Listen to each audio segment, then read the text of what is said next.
This is Ryan McCombs from the band Soil, and you are listening to exactly what you should be listening to, The Dan Chan Show.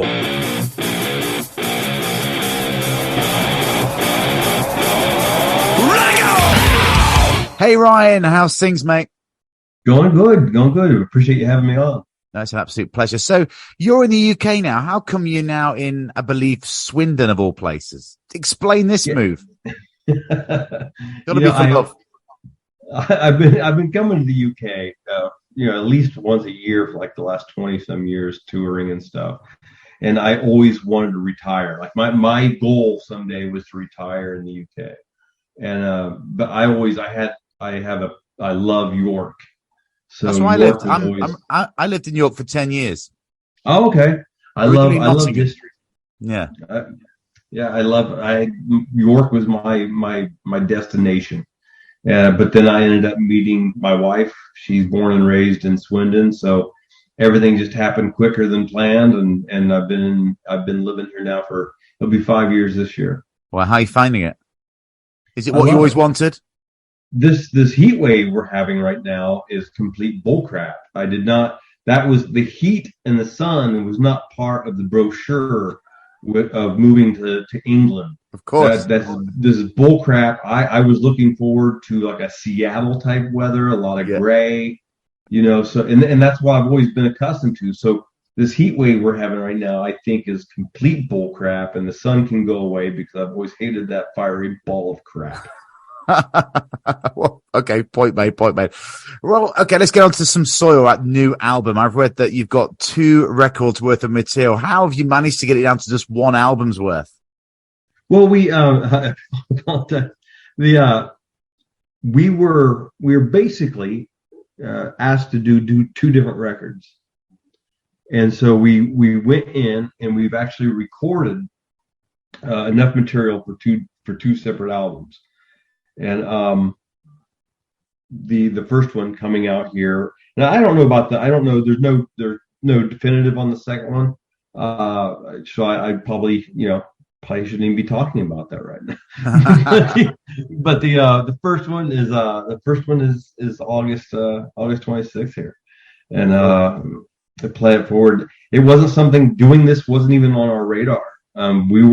We were hard at work, not hard. We were enjoying it. I mean, that was the one enjoyable thing about there was, I think it was the only enjoyable thing about the COVID period in time was the fact that we had a lot of time on our hands. Yeah. And so me and Adam and Tim were enjoying bouncing material back and forth, and we were really getting into the swing of writing new material. Mm-hmm. And Cleopatra Records came to the table with the concept of wanting to release a Soil covers album.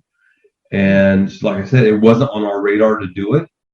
And anybody out there anybody else that's employed, just like every musician is employed, and the boss tells you that what do you think about this? Like, what do you think about coming in and working Saturday? Well, you better probably think it's a good idea. Covers album sounds like a great idea. All right. But then I'm glad we did it, man, because I'm glad we did it. It was fun to do. And, we're back in the swing of the original thing now, with the original material now. But it ended up being a surprise, a really fun surprise, because, like I said, not on our radar, but it was fun put together. Very cool. Why is it taking so long to get you in the studio? It's been a while now. Don't ask me, man. Is it the distance? I've been yelling at people. Tim's doing pavement in wherever he is, and you're there in Swindon, sunning it up. And is it the location situation? No, it's really not, man. I don't know. I could give 1,001 excuses from what I perceive the drought has been, but it's what it really comes down to is the fact that we've been around as long as we have, by the grace of the people out there that have given us the opportunity to be around this long. Absolutely. But in that aspect, we've watched the industry change so much. Well, that's one of my questions, actually. I was going to ask you, how do you think the industry's changed over, 25 years? Was that how long you've been going for? Yeah. It would. I mean, man, it's night and day compared. We came out at a point in time. We signed our first deal and came out with Scars.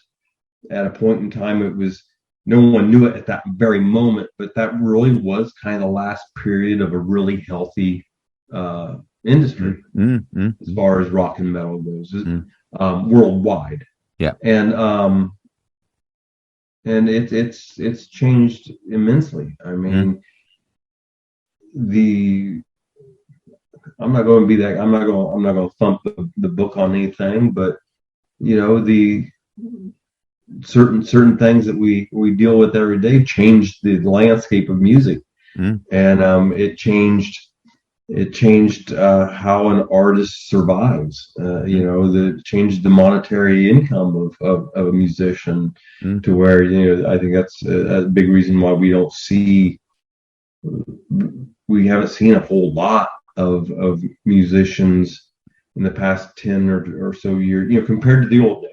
Of course. If the only thing you're looking at is the past 20 years, then it's the norm. But if you go back 25, 30 years, yeah, of course, you realize that it's just the number of bands that come around today that you can expect to see 10 years from now it's minuscule compared to the day. So the industry is so different in so many ways. But that's it. I mean, nowadays you used to make your money on sales of records as an artist. Now it's gigs. Just like any other job. If your job is to make a widget, and the company that you work for sells that widget, and you get paid to make that widget so that the company can make more money selling that widget. Well, a musician's widget is a song, and so he or she is employed by the label, but all of a sudden when that widget isn't selling anymore because nobody's buying hard copies of stuff, that changes the landscape of things. Of course, I'm not crying. It's the way it is. The move evolve.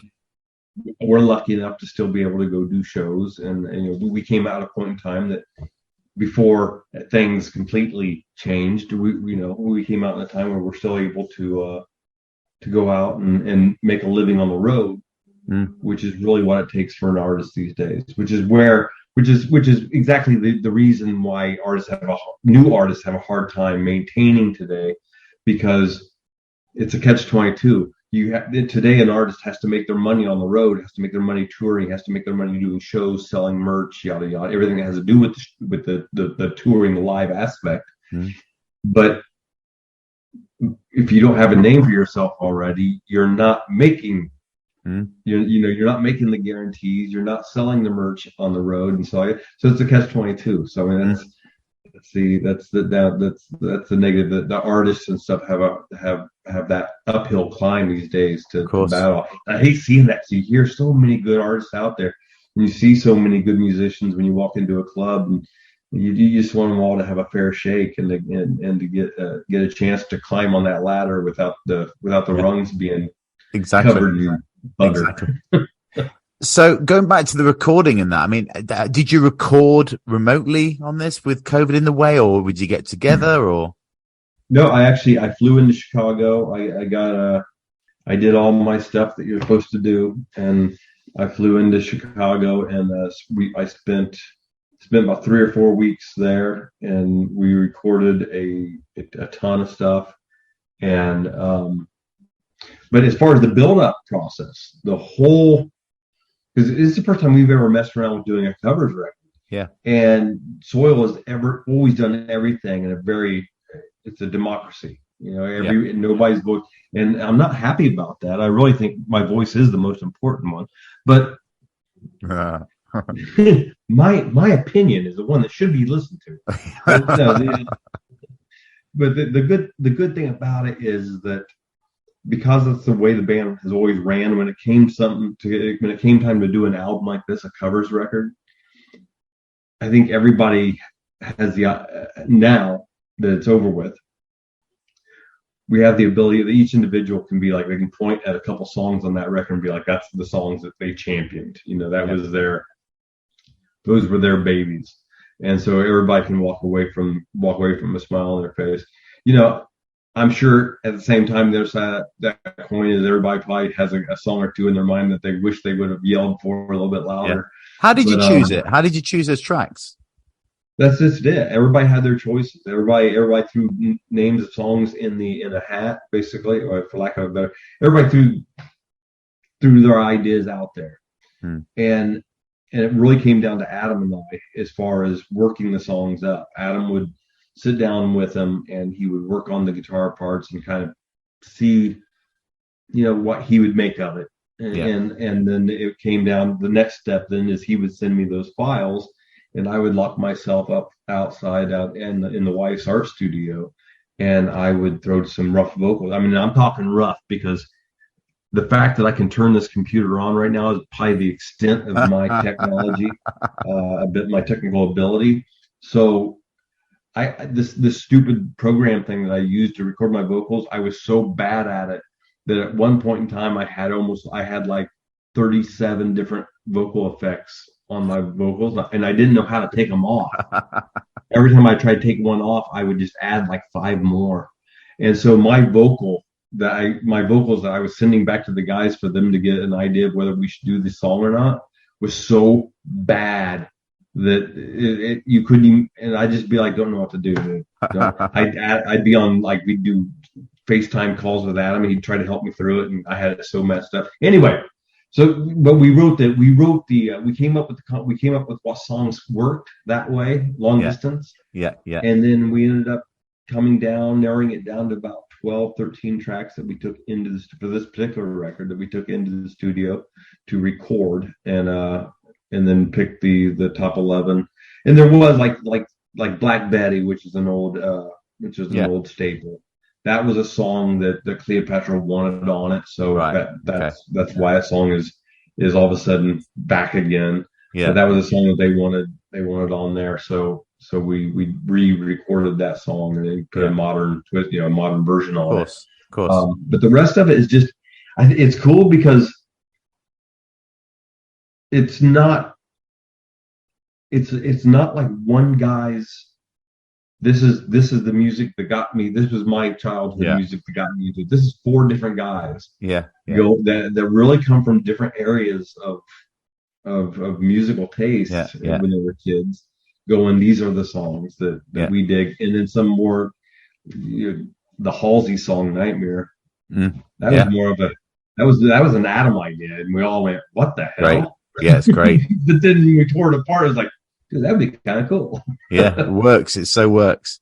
Now, moving on, back in 2001, a major time for me, and this album is very special for me as well. I've got to tell you now, you released an incredible album and your major label debut, Scars. Did you expect it to get such a monumental worldwide reaction when you were writing, recording, and waiting for release? We didn't. I tell you, I'm going to surprise you here because I'll try to keep this short, which is obviously not my forte when it comes to talking. But Halo was never, Halo was a song that did it for us. That was our kicking the door in song. Nobody saw it. Nobody band-wise saw it. No. We thought Need to Feel. We thought, there were different people had different opinions, but I don't think anybody. There's a big story behind, at least stateside wise, the way we got the record deal and everything, and that's because of a radio station in Orlando, Florida, hearing this unsigned band and grabbing this song called Halo, and they were a very influential radio station in the rock world in America at the time. JR. I'm not gonna mess it up. Never mind.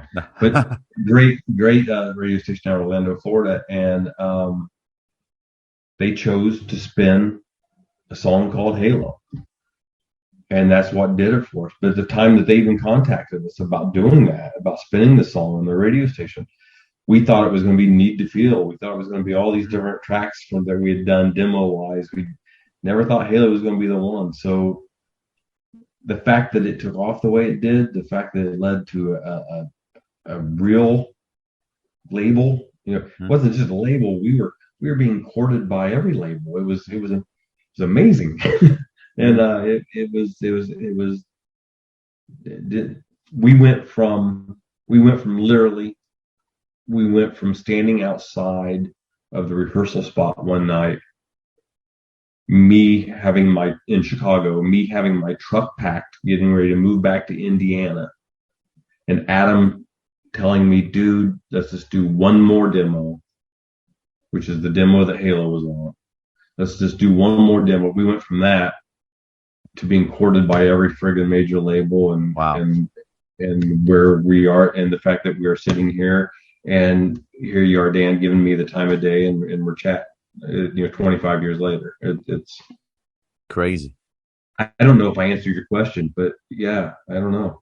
No, I mean, pretty much. I mean, for me, that album is up there for me. I mean, it's a very special time for me. You know, it's such an album that's up there for me. So to speak to you, it's great. And to get that kind of insight is fantastic for an album that has so many plays on, say, Spotify, you know, millions of plays. Do you ever look at that and think, Jesus Christ, what, 70 million? How many plays did it had? I don't know how to get on Spotify, Dan. Well, I'll tell you. Hold on, I'm going to tell you right now. Actually, just so you know. So Halo's had 65 million plays on Spotify. I know you don't see much money of that, but where's my fucking money? I know. I was waiting for that. Of course, there's no fucking money on Spotify. We know that. But isn't that nuts? You know, it's like he's having a breakdown.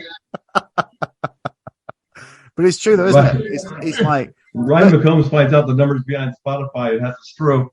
But that's just nuts. Those numbers are crazy. Now, obviously, the day I'm going to touch on this because, you know, it's like it's unintentional, but it must have been scarred. The fact that the album was released on the day the Twin Towers came down. Was it a bittersweet day? What was it like? That whole, you know, here we are building up to this release on a major label. Then the next thing, one of the biggest catastrophes in the world happens. We were actually we had a pre-release show in Orlando, Florida, because of that being the area that we got our first start. It was kind of our thank you to the radio station, to the crowd down there that birthed us, basically. Mm-hmm. So we flew down to Orlando and had a pre-release show the night before the release day. So we were in the air on American Airlines when everything happened. And we were headed to Chicago to have our release show in Chicago the day of. And we're flying into Chicago, and all of a sudden, next thing you know, we're circling O'Hare Airport. And finally, the pilot came on the air, came over the PA, and was like, "We don't know what's going on, but it's like every plane is headed to O'Hare right now. And as soon as we know something, we'll let you know more." They finally landed, and literally took us forever to get. And as soon as we landed, the pilot came on and said that there'd been I don't remember if he told us exactly what had happened, but there'd been a tragedy involving aircraft, involving American Airlines. So he said, everybody go ahead, and while we're sitting here, everybody go ahead and turn your phone on, let loved ones know that you're okay, because they hadn't released the flight numbers at that point in time. Right. Yeah. Yes, the first one had just came down. So we heard everybody turn their phone on, and the whole airplane just yeah. And I remember a message from my parents calling from the side of the road because they were on their way up to Chicago for the release show, and they're bawling, not knowing whether it was our plane or anything. And it was not the best time to put an album out. But it sucks to talk about that aspect. It sucks to talk about on a business point, because that's the truth behind it. Is at the end of the day, it was a horrible day to put a record out. But that aspect of our reality is such a minuscule, of course, bit of importance as far as that day goes. What happened that night? What happened that night in Chicago when you actually got? Did you get back or? We landed there in Chicago, and they canceled the release show.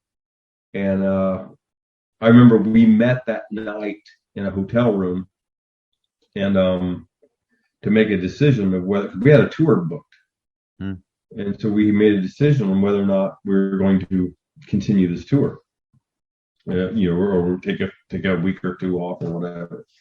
and we were like, hey, people need something, they need to, something needs to be normal. There needs to be some sort of normality. I don't know how to put it exactly. It's so long ago, but there was just this feeling like we needed to go out. We still needed to do our thing. We still needed to go out. People had bought tickets. We had sold out shows. We had, we need to go out and we need to put our big boy pants on and go do our thing and give people an opportunity, give them a reason to get out of the house. And our first show out was Toledo, Ohio. And I remember it was a sold out show and it had been sold out for weeks. And it wasn't a big venue, it was just a little club, like 1,500. It was small. But I remember the number of people that showed up because it was 3. Right. And that was the state of America at that time. That was the state of the United States at that point in time.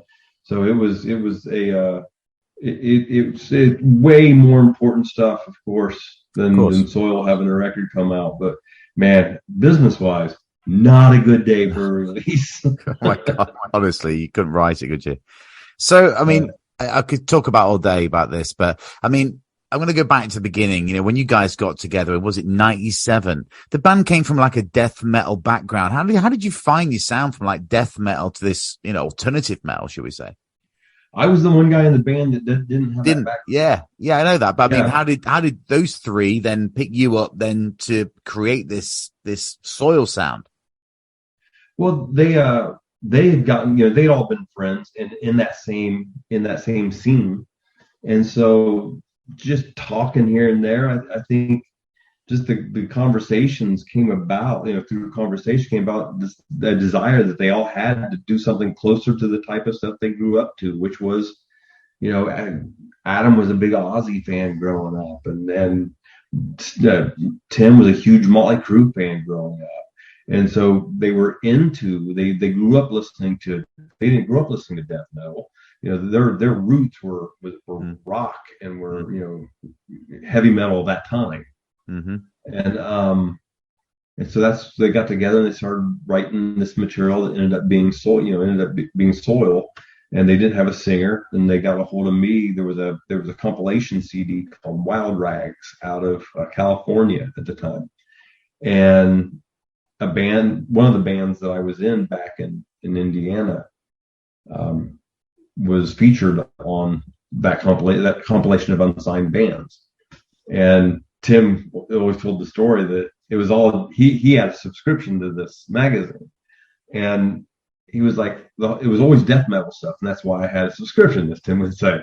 And you're listening to it, and he goes, and I was literally just sitting there, Todd, whatever, and I don't want to paint him in a bad picture. Skip, skip, because it was one death metal. He's looking for a rock singer. There's this one death metal band after another, and all of a sudden the last track on the album is this band called DEM, and he's listening to it, and that riff's not death metal. That's music's not death metal, and the vocals come in, and he was like, that's our guy. And this is so long ago that he hand wrote me a letter to R. McCombs as was available to him. And he wrote it to me, and 2 weeks after receiving it, my guitar player who received the letter finally told me about it, because he was scared that somebody was going to poach his singer. So really, wow. So I'm going to quickly jump because we haven't got much time. You left Soil back in 2004, for family reasons, I believe, and then you moved to Drowning Pool after some downtime. What was it like in that hiatus and seeing Soil putting albums out? How did it feel with them putting albums out without you? What was it like singing Bodies for Troops? Give it me in a nutshell, that period. First of all, real quick, thank you very much for getting that right. A lot of people still think that I left Soil and joined Drowning Pool. No. I know you had a year off. Yeah, I appreciate you knowing your stuff. I didn't pay any attention.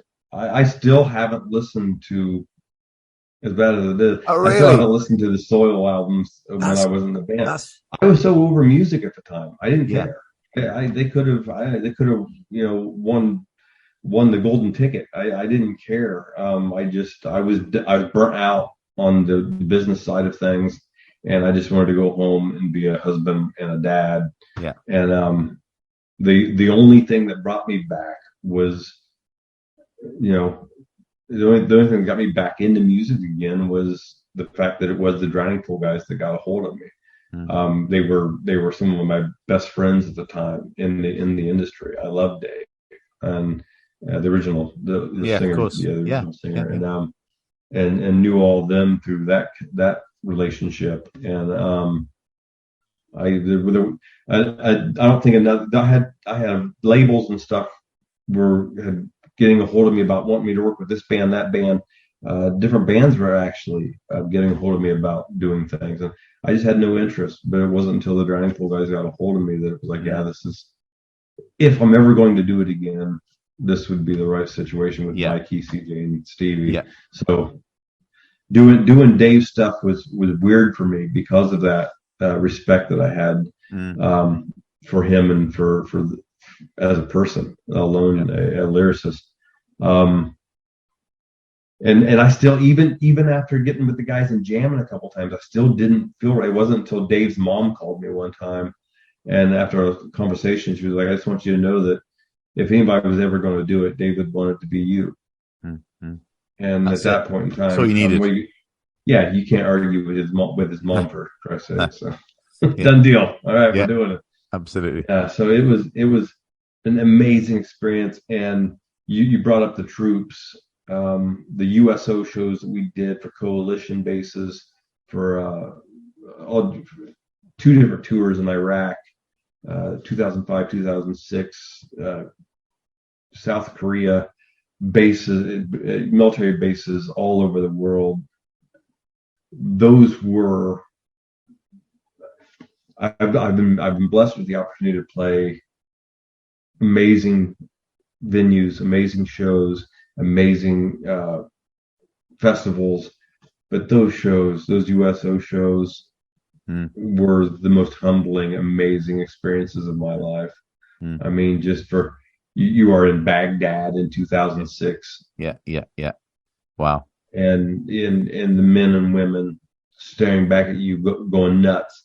They're not worrying about the fact that that they're in a war zone. They're not worrying about the fact of what their job is.